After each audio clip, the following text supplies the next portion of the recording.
এই জুলাইয়ের অভ্যর্থনে জুলাইয়ের আন্দোলনের টাইমে এই সাইনবোর্ড লাগায় আমাদের সাংবাদিক রাসেলকে আহত করেছে।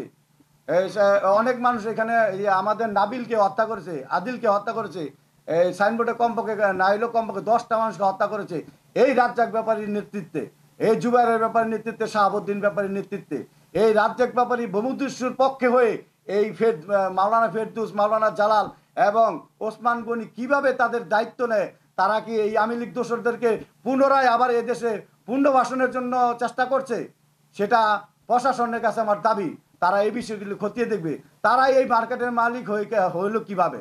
তারা এই মার্কেট থেকে, তারা দোকান থেকে ভাড়া ওঠায় কিভাবে? তারা কি এই জমিন কিনেছে, না এই জমিনের মালিকানা তাদের আছে? তাহলে রাজ্জাক ব্যাপারীদের তার সাথে যোগসাজশ কিসের? রাজ্জাক, তারা বলে রাজ্জাক ব্যাপারী থেকে তারা কি এর পাওয়ার নিছে, কি এর স্ট্যাম্প করছে। তাইলে তার মানে কি, তারা আওয়ামী লীগের দোসরদেরকে পুনর্বাসন করার জন্য আজকে এই অপ্রীতিক ঘটনাটা ইচ্ছাকৃতভাবে ঘটিয়েছে।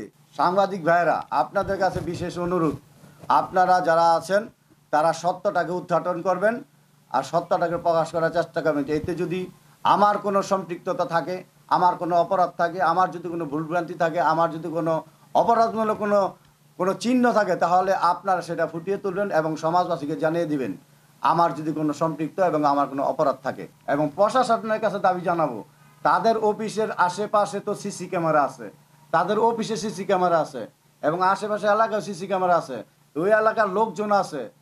একটা মার্কেটের ভিতরে গিয়ে আমি শুনেছি একে সর্বশেষ লাস্ট অফিসটা নাকি তাদের, এতগুলা দোকান পার হয়ে যায়।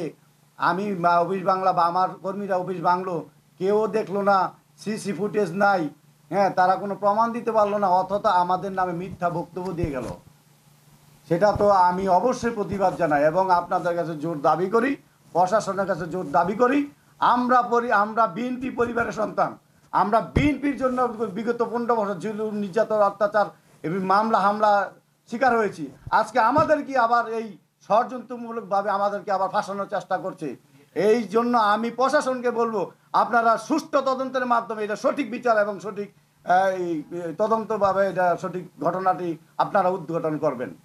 তার এই ধরনের, আর সে রাজ্জাক ব্যাপারী এই আওয়ামী লীগের দোসর, আওয়ামী লীগের 2 নং ওয়ার্ডের সভাপতি, সে ভূমিদস্যু, সে সন্ত্রাসবাদ,